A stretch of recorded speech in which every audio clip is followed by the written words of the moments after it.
আসসালামু আলাইকুম। প্রিয় দর্শক, অন্য মঞ্চের আলোচনায় আপনাদের সকলকে আমন্ত্রণ জানাচ্ছি। আজ বৃহস্পতিবার সকাল 8:30টায় প্রধানমন্ত্রী তারেক রহমানের গুলশান বাসভবনে বাংলাদেশের মার্কিন রাষ্ট্রদূত ব্রেন্ট ক্রিস্টেনসেনের সাথে এক বৈঠক হয়েছে। কি আলোচনা হয়েছে সেই বৈঠকে, বিশেষ করে এমন একটা প্রেক্ষাপট যখন বিএনপির সাবেক মন্ত্রী এবং একসময় জিয়াউর রহমানের খুব ঘনিষ্ঠ ছিলেন কর্নেল অলি আহমেদ, তিনি তারেক রহমানকে পরামর্শ দিচ্ছেন যেন ঢাকার বাইরে রাত না কাটান। কি হচ্ছে তারেক রহমানকে ঘিরে, কি হচ্ছে তার সম্প্রতি গৃহীত ইন্টারন্যাশনাল পলিটিক্যাল স্ট্র্যাটেজি নিয়ে, এবং রাখাইন স্টেটে আরাকান আর্মির কি অবস্থা বর্তমানে, এই বিষয় নিয়ে আজকে কথা বলবো। শেষ পর্যন্ত সাথে থাকবেন। আসসালামু আলাইকুম, আদাব এবং নমস্কার। তো আজকে সকাল 8:30টায় মার্কিন রাষ্ট্রদূত বাংলাদেশের প্রধানমন্ত্রী তারেক রহমানের গুলশানের বাসভবনে তিনি মিটিং করেছেন 8:30টায়। কি বিষয়ে মিটিং করেছেন সেটি নিয়ে আলোচনা চলছে। মূলত এই চায়নার সাথে মিয়ানমার হয়ে বাংলাদেশের একটি করিডোর, একটি সংযোগ রাস্তা তৈরি করা এবং সেই জন্য বাংলাদেশ করিডোর দেবে, এটি নিয়ে চায়নায় গিয়ে আলোচনা করে এসেছে। এছাড়া মোংলা পোর্টের রক্ষণাবেক্ষণের দায়িত্ব চীনকে দেবে বলে একটি আলোচনা প্রধানমন্ত্রী চীনে যে সেরে এসেছেন। মোংলা পোর্ট হলো ভারতের জন্য কৌশলগত দিক দিয়ে অত্যন্ত গুরুত্বপূর্ণ একটা পোর্ট। সেই পোর্টে কেন চীনকে দেয়া হবে সেটি নিয়ে জানতে চেয়েছেন ব্রেন্ট ক্রিস্টেনসেন। যে করিডোরকে দেওয়া নিয়ে এত কিছু হলো ডক্টর ইউনূসের আমলে, ডক্টর খলিল আরাকান আর্মির সাথে মিটিং করলেন, জাতিসংঘের মহাসচিব টেকনাফ এলেন, রোহিঙ্গা শিবির পরিদর্শন করবার লক্ষ্যে রোহিঙ্গা শিবিরের সাথে তিনি বিশাল জনসভা করলেন, কিন্তু সবকিছুর উদ্দেশ্য ছিল যে সেখানে একটা হিউম্যান করিডোর দেওয়া। সেই করিডোরের মাধ্যমে বলা হচ্ছিল যে হিউম্যান সাপোর্ট গুলো যাবে, কিন্তু আসলে সেই করিডোর আরাকান আর্মি ব্যবহার করবে, কিংবা যে বিচ্ছিন্নতাবাদী সশস্ত্র গোষ্ঠীরা রয়েছে যারা মিয়ানমারের জান্ত্রা সরকারের সাথে লড়াই এবং সংগ্রামে রত, তাদের সহযোগিতা করবার জন্যই একটি করিডোর দেওয়ার আলোচনা চলছিল। কিন্তু ডক্টর ইউনূস শেষমেশ করিডোরটা দিয়ে যেতে পারেননি এবং সেই সময় সেনা প্রধান বলেছিলেন যে কোনো করিডোর দেওয়া হবে না। কিন্তু সেই অবস্থায় যে করিডোর আমেরিকাকে দেওয়া গেল না বা জাতিসংঘকে দেওয়া গেল না, সেই করিডোর কেন তারেক রহমান চায়নাকে দিতে সম্মত হলেন, এই প্রশ্ন ব্রেন কিন্তু আজকে তারেক রহমানকে করেছে। এই যে জিও পলিটিক্যাল সিচুয়েশনে আমেরিকার যে অবস্থান, তারেক রহমানের যে চীন প্রীতি এবং ব্রেন ক্রিস্টেনসেনের যে বাংলাদেশে অ্যাসাইনমেন্টের অন্যতম লক্ষ্য হলো বাংলাদেশের চীনের উপরে প্রভাব কমানো, সব মিলিয়ে কিন্তু একটা জটিল পরিস্থিতির সৃষ্টি হয়েছে। এবং এই অবস্থায় ব্রেন ক্রিস্টেনসেন কিন্তু বেশ কড়া ভাষায় এই প্রশ্নগুলো বাংলাদেশের প্রধানমন্ত্রীকে করেছেন। এখন বলতেই পারেন যে একটি স্বাধীন দেশের প্রধানমন্ত্রীকে একটি দেশের রাষ্ট্রদূত, যার অবস্থান হয়তো জয়েন্ট সেক্রেটারি বা সেই লেভেলে, সে কি করে প্রশ্ন করে, এটার ব্যবস্থা কিন্তু আমরাই করে দিয়েছি। আমরা বাংলাদেশের যারা আমেরিকার সাথে দাসত্বের চুক্তি সই করেছে, এবং এই যে 2 বছর আগের জুলাই আগস্টে যে রেজিম চেঞ্জ, এখন বলা হচ্ছে সেই রেজিম চেঞ্জের অন্যতম হিরো ছিল মার্কিন রাষ্ট্রদূত পিটার হাস। তো পিটার হাসদের দ্বারা ব্যবহৃত হয়ে যখন আপনি বাংলাদেশে রেজিম চেঞ্জ করবেন, তখন এই দেশে এই ব্রেন্ট ক্রিস্টেনসেনরা আপনার উপরে ছড়ি ঘোরাবে, এটা খুব স্বাভাবিক। এবং একদিকে চীনকে আপনি সুবিধা দিচ্ছেন করিডোরে দেওয়ার মাধ্যমে, আর একদিকে মোংলা পোর্টের ব্যবস্থাপনার দায়িত্ব চীনকে দিয়ে আপনি ভারতকে চটাচ্ছেন। ঠিক এমন একটা মুহূর্তে চটাচ্ছেন যখন গতকাল নয়াদিল্লিতে বাংলাদেশের একাধিকবারের নির্বাচিত প্রধানমন্ত্রী শেখ হাসিনার সাথে ভারতের একটি অত্যন্ত গুরুত্বপূর্ণ প্রতিনিধি দল সাক্ষাৎ করেছে, সেখানে একজন মন্ত্রীও ছিলেন। এবং ঠিক তখনই আমরা দেখছি যে ভারতে যে মার্কিন রাষ্ট্রদূত সার্জিও গার্ড, তিনি এক্স হ্যান্ডেলে টুইট করে বলছেন যে একটি ভালো দক্ষিণ এশিয়া গড়বার একদম দ্বার প্রান্তে। তো বাংলাদেশকে এতটা অস্থির রেখে তো দক্ষিণ এশিয়াকে ভালো হিসেবে গড়বার কথা নয়। তাহলে আলোচনাটা আসলে কোন লেভেলে চলছে, পর্দার আড়ালে কি ঘটছে?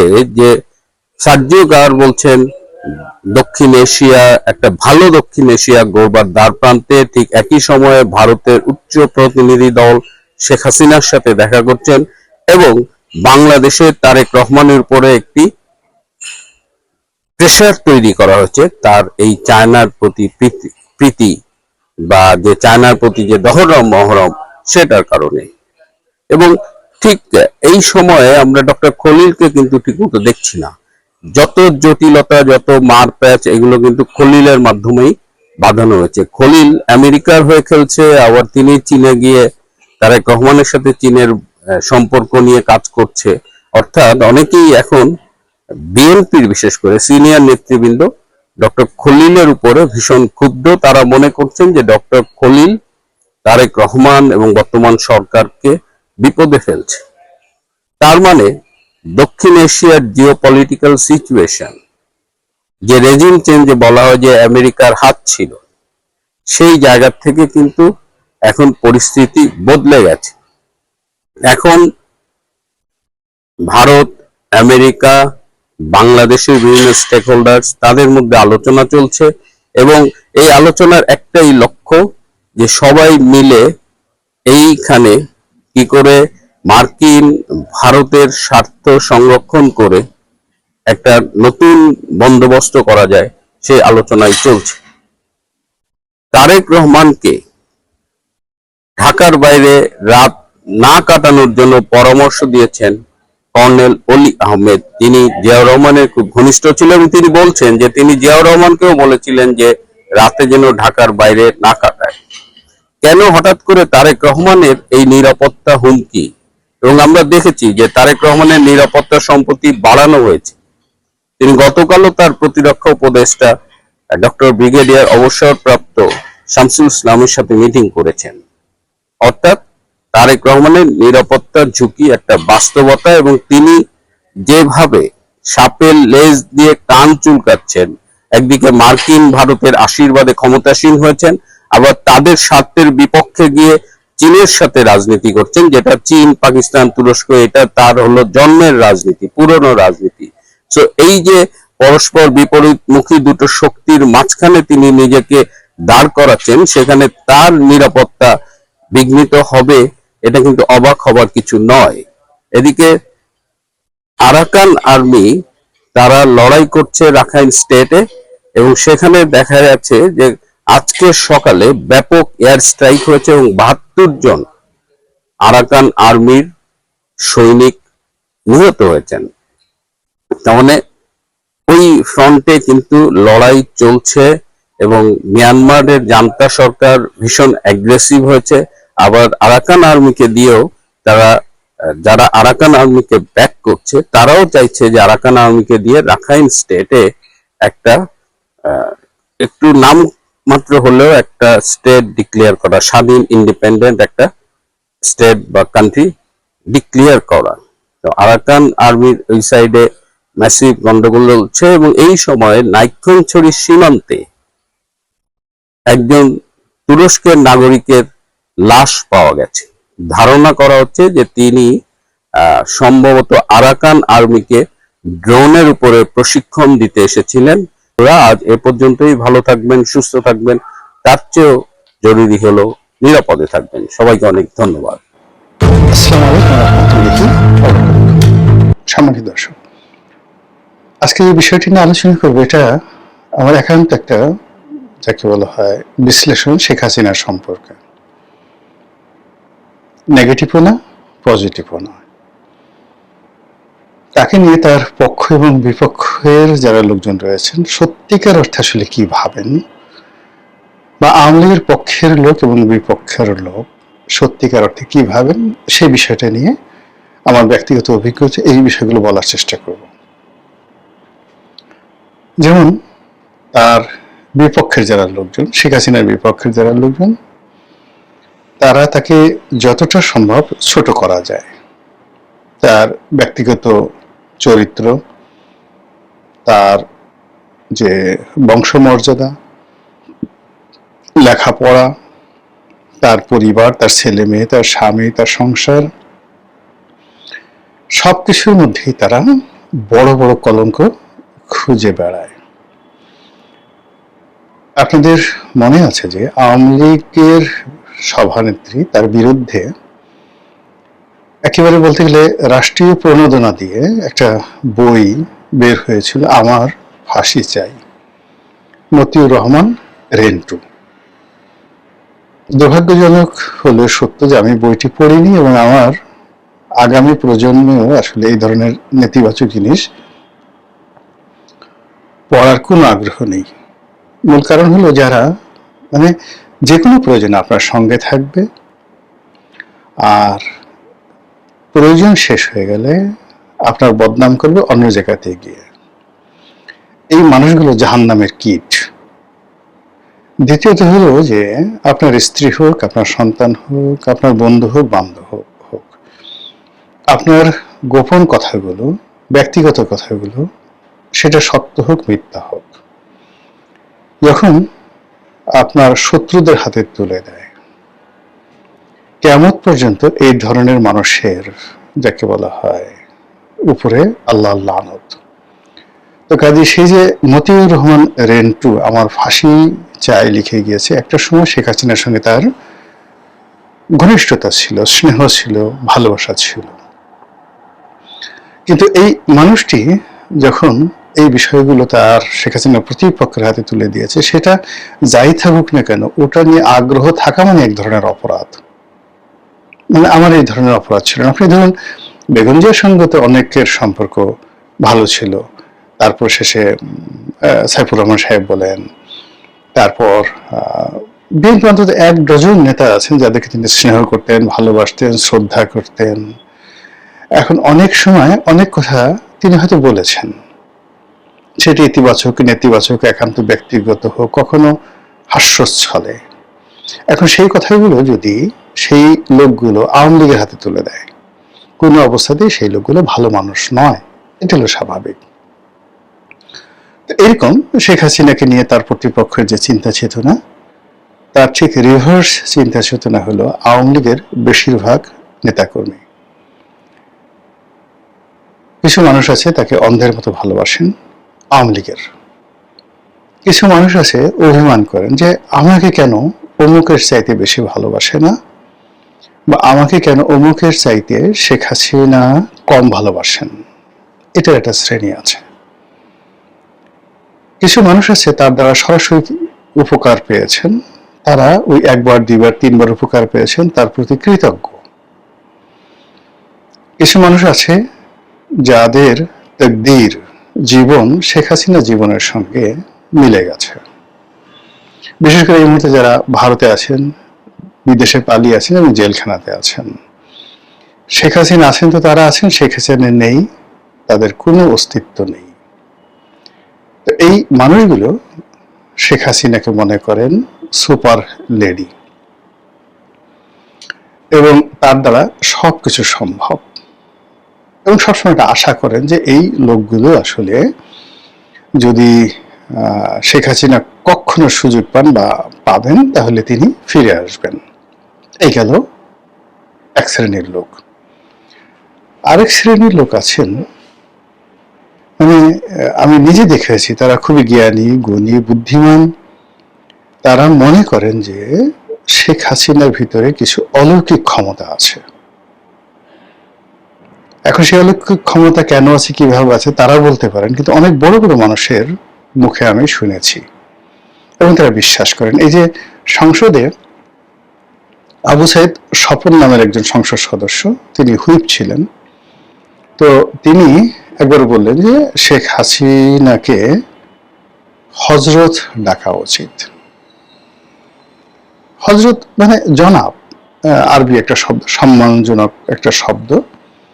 তো এগুলো আমরা ইসলামী তাহজিব এবং তমদ্দুনের ক্ষেত্রে ব্যবহার করি। বাংলাদেশে সাধারণত যারা এই কোরআন পড়ান, কোরআনের ওয়াজ করেন, মাহফিল করেন, পীর হতে চান বা পীর হন, তাদের নামের আগে আমরা আল্লাহ হজরত, হজরত, হজরতুল আল্লাম এই শব্দগুলো ব্যবহার করি।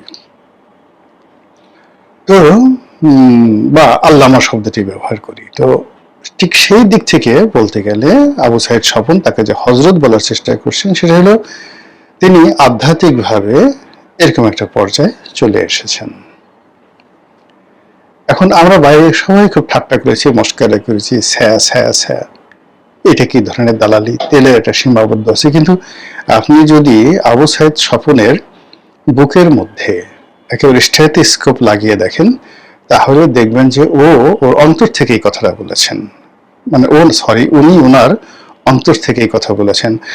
আবু সাইদ স্বপন হয়তো আমাদের সমসাময়িক বন্ধু হবেন বা ছোট ভাই হবেন, এই জন্য ভুলক্রমে ও বের হয়ে গেছে। কিন্তু যেহেতু তিনি একটি দলের সংসদ সদস্য ছিলেন, সো তার সম্মানে উনি বলাটাই বাংলা ব্যাকরণ অনুযায়ী বৈধ বা সঠিক। দ্বিতীয়ত, আপনাদের মনে আছে যে একজন খুব ভদ্রলোক মানুষ ছিলেন, পরিকল্পনা মন্ত্রী। তো সেই পরিকল্পনা মন্ত্রী তিনি একবার বলেছিলেন, আব্দুল মান্নান সাহেব, যে শেখ হাসিনা যেভাবে দেশ জাতির জন্য কাজকর্ম করেন, এই জন্য আল্লাহর উচিত বা তার জন্য জান্নাত পাওয়া ফরজ বা তার জান্নাত পাওয়া উচিত, এই ধরনের কথা। আপাত দৃষ্টিতে এই কথাগুলো খুব শিরক মনে হতে পারে, বেদাত মনে হতে পারে, অনেক কিছু। কিন্তু ওই ভদ্রলোক হয়তো তিনি শেখ হাসিনাকে যে বিভিন্ন অ্যাঙ্গেল থেকে দেখেছেন, সেই অ্যাঙ্গেলে মানে তিনি তাকে ওইভাবে মনে করেছেন। ব্যক্তিগত জীবনে শেখ হাসিনা খুবই ধর্মপরায়ণা, নামাজ পড়েন, কালাম পড়েন, তসবি করেন, তাহলিল করেন, কোরআন শরীফ পড়েন, অন্যান্য বইপত্র পড়েন এবং ব্যক্তিগত জীবনে খুবই ধর্মপরায়ণা এবং বিশ্বাসী, ধর্মে বিশ্বাসী। এটা ভণ্ডামি নয়, এটা আমি বলতে পারি ব্যক্তিগতভাবে। আমার সাথে একবার যাকে বলা হয় কর্নেল অলি সাহেবের কথা হলো। তো কর্নেল অলি কোনো একটা সময় শেখ হাসিনার সঙ্গে দেখা করলেন একটা জায়গাতে। তো উনি ভোর 5টার সময় ওনার সঙ্গে দেখা করলেন, ভোর 5টার সময় শেখ হাসিনার সঙ্গে। তো তিনি বললেন যে ইট ওয়াজ অ্যামেজিং। আমি গিয়ে দেখি যে সেই ভোর 5টার সময় সে নামাজ পড়ে প্রণাম মাথায় দিয়ে she is waiting for me, আমার জন্য অপেক্ষা করছেন। এবং অত সকালবেলা, ভোর 5টার সময় অত সকালবেলা সে নামাজ পড়া সত্ত্বেও তিনি আমার জন্য সকালে নাস্তা একেবারে টেবিলে রেডি করে বসে আছেন।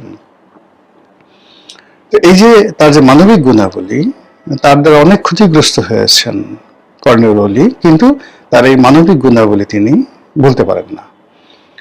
আবার ধরুন ব্যারিস্টার রফিক সাহেব, ব্যারিস্টার রফিকুল হক, ওনার সঙ্গে আমাদের একটা পারিবারিক সম্পর্ক ছিল। তা আমি, আমার স্ত্রী, তারপর ব্যারিস্টার রফিক, আমরা একবার বেড়াতে গেলাম, গাজীপুরে বেড়াতে গেলাম।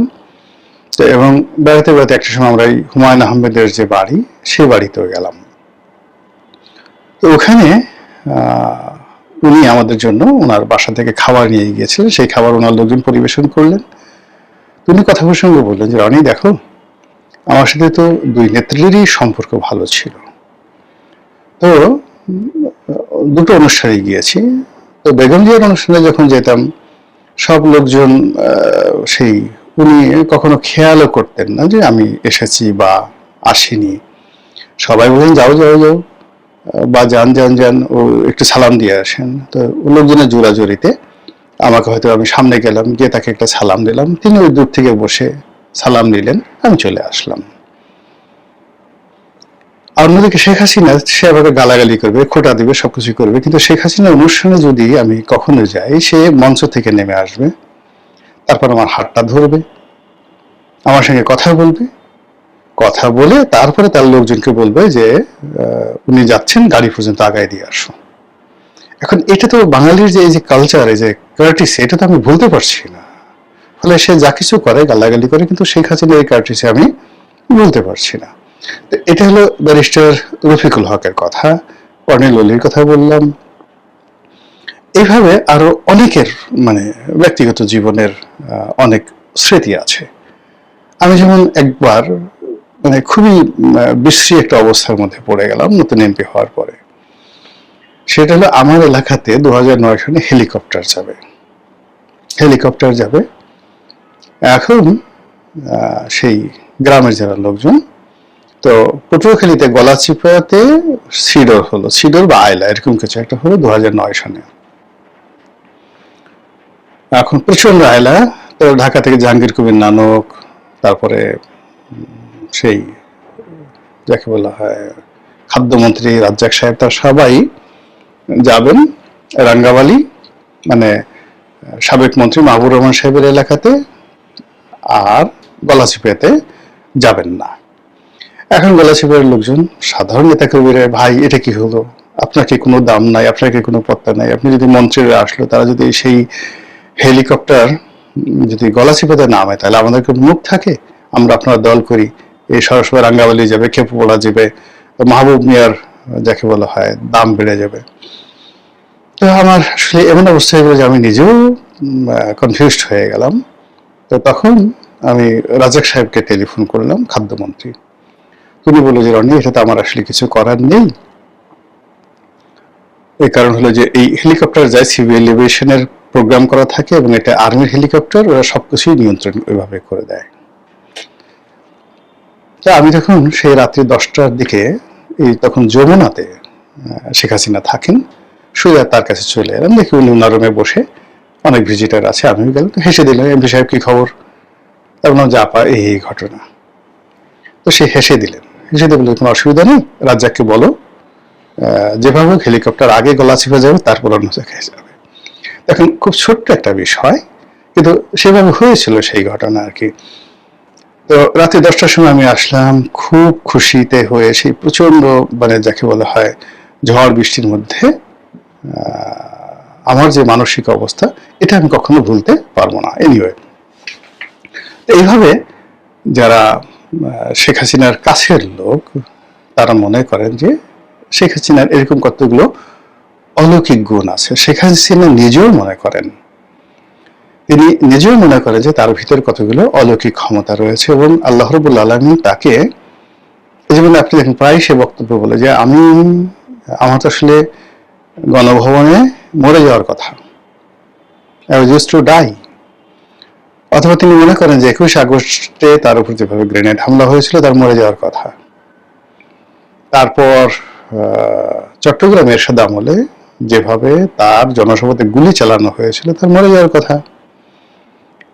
এরপরে আওয়ামী লীগ বিএনপির জমানাতে তিনি একবার ট্রেনে করে যাচ্ছিলেন যশোরে, সেখানেও তার উপর গুলি চালানো হয়েছিল, তিনি বেঁচে গেছেন। এরপরে এরশাদ জমানাতে আবার তিনি যখন 32 নম্বরে থাকতেন তখন এই আততায়ী পাঠিয়ে সরাসরি ব্রাশ ফায়ার করা হয়েছে, 32 নম্বরে ওয়াল টোয়াল সব ছিদ্র করে দেওয়া হয়েছে।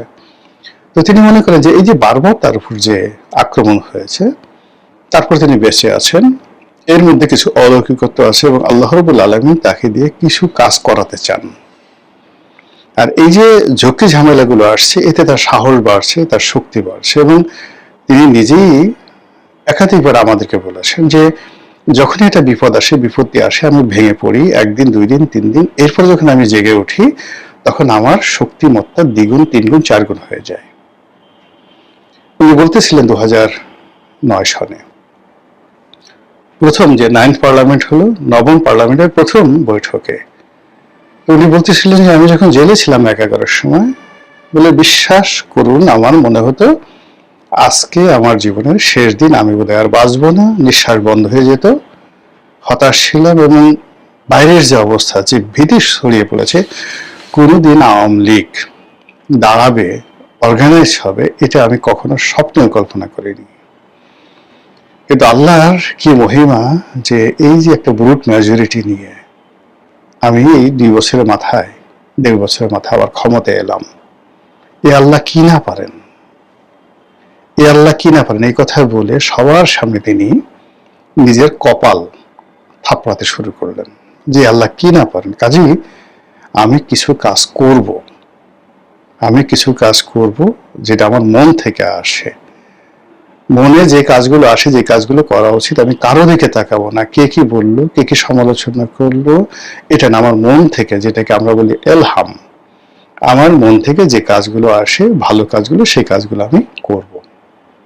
যাক, এই হলো শেখ হাসিনার অবস্থা। তো সেই দিক থেকে এখন তিনি দিল্লিতে আছেন এবং দিল্লির মাটিতে বসে তিনি হুমকি দিচ্ছেন যে আমি আমার দল কিভাবে চালাবো, আমার বাংলাদেশে আমি কখন যাব বা না যাব, এটা দিল্লির সিদ্ধান্ত নয়, এটা ভারতের সিদ্ধান্ত নয়, এটা আমার সিদ্ধান্ত। দিল্লির মাটিতে বসে কথা বলে এত সোজা নয়।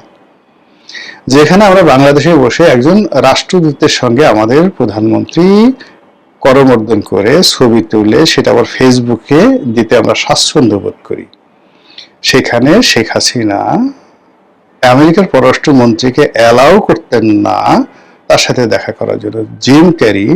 জন ক্যারি যখন এলেন, মানে শেখ হাসিনার সাথে সমান্তরাল হাঁটবেন, নট লাইক দ্যাট। এবং এই জন ক্যারি যিনি পররাষ্ট্রমন্ত্রী ছিলেন, যিনি আমেরিকার প্রেসিডেন্ট হওয়ার কথা ছিলেন, ভাইস প্রেসিডেন্ট ছিলেন, তো সেই জন ক্যারি এই যে এখন যে ব্রেন্ট ক্রিস্টেনসেন তার মতো লম্বা। তো শেখ হাসিনার পাশে দাঁড়ালে শেখ হাসিনাকে ছোট মনে হবে, এই জন্য সে শেখ হাসিনা পিছিয়ে পিছিয়ে হাঁটা শুরু করলো এবং হাত কাছুমাছু করে, আপনি ছবিগুলো দেখেন। আর এখন ব্রেন্ট ক্রিস্টেনসেন দেখেন, সে গিয়ে করে কি, ওই যে জন সিনহা বা রক, যে যাকে বলা হয় যারা ওই যে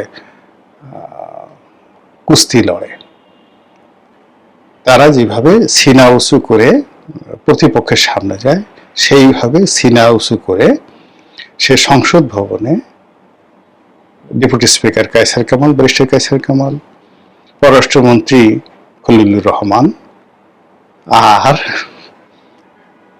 শফিকুর রহমান জামাতের, তাদের সামনে যখন যান আর ওই মানুষগুলো যখন সেই গালিভার ট্রাভেলসের দিকে তাকিয়ে থাকেন, কি যে একটা দৃশ্য! আমার কাছে মনে হয় আমেরিকা ইচ্ছা করি এই লোকগুলোকে অপদস্থ করার জন্য এরকম একটা লম্বা চূড়া লোক বাংলাদেশে দিয়েছে। শেখ হাসিনার জমানাতে যদি সে আসতে চাইতো, বিশ্বাস করেন তাকে সে অ্যালাউই করতো না বাংলাদেশে, যে ইউ ক্যানট কাম, এত বড় একটা শরীরের লোক নয়, খাটো খোটো লোকজন দেওয়া আর কি বাংলাদেশে। এই হলো শেখ হাসিনা। সেখানে বসে তিনি বলছেন যে তিনি মরে যাবেন, জেলে যাবেন, ফাঁসিতে চলবেন, তবু বাংলাদেশে আসবেন। সেখানে বসে তিনি বলছেন যে আমি আসবো কি আসবো না সেটা ভারতের সিদ্ধান্ত না, এটা আমার সিদ্ধান্ত, আমার দলে কে সভাপতি হবে এটা আমার ব্যাপার। এমনকি তার ছেলে সজীবাদের জয় যে কথাগুলো বলেছেন যে আম্মা সম্ভবত রিটায়ার্ড করবেন, তিনি বলছেন যে নো।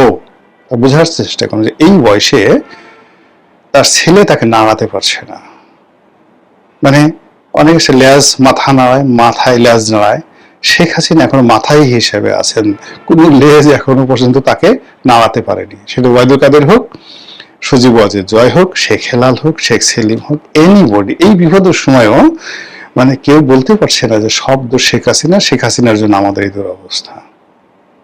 কাজে এই যে সে আছে, আল্লাহ হযরত, আল্লাহর ওলি শেখ হাসিনা নাকি মতিউর রহমান রেন্টুর সেই শেখ হাসিনা, এটা আপনারাই নিজেরা সিদ্ধান্ত নিন। আসসালামু আলাইকুম ওয়া রাহমাতুল্লাহি ওয়া বারাকাতুহু।